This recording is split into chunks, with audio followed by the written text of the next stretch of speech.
এরকম কিছু মেয়ে আছে যারা নামাজই দেখতে পারে না, আছে না নাই? থাকতে পারে কি পারে না? আল্লাহ তাদেরকে সঠিক বুঝ দান করে পড়ে না। আমিন। আর একটা বিষয় বলি, যুবকরা আমার কথা বোঝা যায়? যায় কি যায় না? যায় কি যায় না? কিছু মেয়ে আছে দেখবা, একটা ছেলে সৎ, খুব ভালো ছেলেটা, হয়তো টাকা পয়সা খুব কম, আছে না নাই? 5 ওয়াক্ত নামাজ পড়ে কোন ছেলে নাই? দেখবা যে এই ছেলেটাকে কোনো মেয়ে প্রপোজ করে না। কথা কোন ঠিক না বেটে? আর একটা ছাওয়া, মুখে নাই দাড়ি, এক পাশে চুল আছে আর এক পাশে চুল নাই, সকালে খায় গাঁজা, দুপুরে খায় মদ, রাতে খায় ফেন্সিল, এরকম আছে না নাই? ম্যাটারটা কি? ওই ন্যাংটার আছে একটা গাড়ি, একটা আছে ক্যামেরা, আর বাপের আছে টাকা। কিছু কিছু মেয়ে এই সমস্ত লম্পট ল্যাংটার পেছনে ঘুরে চিল্লায়, এখন ঠিক কিনা?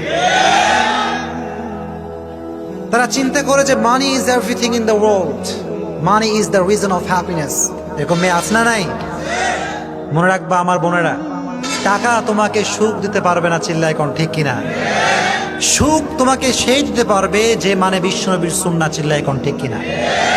এজন্য আমার বোনেরা, আপনাকে আমি আপনার সর্বোচ্চ সম্মান দিয়েই বলছি, যাদের দাড়ি আছে, যাদের নামাজ আছে, যা করছেন করছেন, doesn't matter, past is past. বিয়ে করতে হলে দিনদার ছেলেকে বিয়ে করতে হবে, চিল্লা এখন ঠিক কিনা? মানে ওই যে লাইফের টাকা ঘুরেছে আগেই, বেকা দিকেই থাকবে, চিল্লা এখন ঠিক কিনা?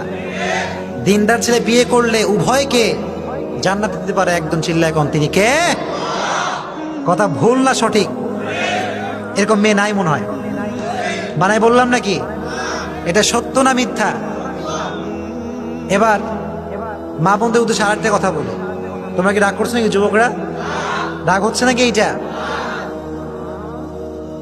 মাদেরকেও বলছি, বোনদেরকেও বলছি, যুবকদেরকেও বলছি, আল্লাহ যেন সবাইকে মনোযোগ দিয়ে শোনার তৌফিক দান করে পড়ে না। আমি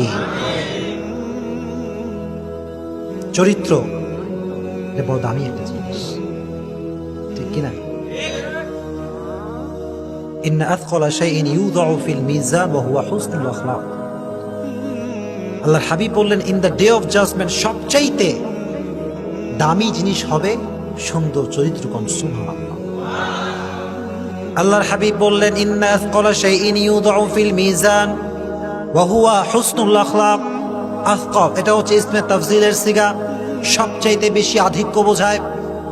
আল্লাহর হাবিব বললেন, তোমার নামাজ সবচেয়ে বেশি ভারী আমল হবে না, তোমার রোজা ভারী আমল হবে না, কিয়ামতের কঠিন ময়দানে চরিত্রকে সবচেয়ে ভারী আমল বানাই দিবে একজন, চিল্লায় কোন তিনি কে? কিয়ামতের কঠিন ময়দানে একজন যুবক দাঁড়িয়ে থাকবে, তার বদের আমল ভারী হয়ে গিয়েছে, নেকের আমলটা হালকা হয়ে গিয়েছে। ওই বান্দা পেরেশান হয়ে যাবে, ইয়াউমা ইয়াফিরুল মারউ মিন আখি, ভাই ভাইকে চিনবে না, পীর সাহেব তার মুরিদকে চিনবে না, চিল্লায় কোন ঠিক কিনা? নেতা তার কর্মীকে চিনবে, মা তার সন্তানকে চিনবে, ভাই ভাইকে চিনবে না, বাবা তার সন্তানকে চিনবে না, পীর তার মুরিদকে চিনবে না, চিল্লায় কোন ঠিক কিনা? ওই যুবক দাঁড়ায় থাকবে হতাশ, আজকে আমার কাছে কিছু নাই। হঠাৎ করে একটা বাতাস আসবে, বাতাস এসে তার আমল নামাকে ভারী করে দিবে, কোন সুবহানাল্লাহ। ওই যুবক অবাক হয়ে যাবে, আমার তো কোনো আমলই নাই, কোন আমলটা আজকে আমাকে জাহান্নাম থেকে বাঁচাবে, কোন আমলটা আজকে আমার আমল আমাকে ভারী করে দিল? সে অবাক হয়ে যাবে, সে ভাবতে থাকবে। হঠাৎ করে গায়েব থেকে একটা আওয়াজ আসবে, যুবক আজকে তোমার ভালো চরিত্র তোমাকে জাহান্নাম থেকে জান্নাতি বানা দিয়েছে, কোন সুবহানাল্লাহ। আজকে তুমি জাহান্নামে ছিলা, কিন্তু তোমার যে ক্যারেক্টার, এটা ছিল সবচেয়ে সুন্দর ক্যারেক্টার, চরিত্র। আজকে তোমার সুন্দর চরিত্র তোমাকে জাহান্নামের খাতার থেকে নাম কেড়ে দিয়ে তোমাকে জান্নাতের অধিবাসী বানিয়ে দিয়েছে, কোন সুবহানাল্লাহ। So in the day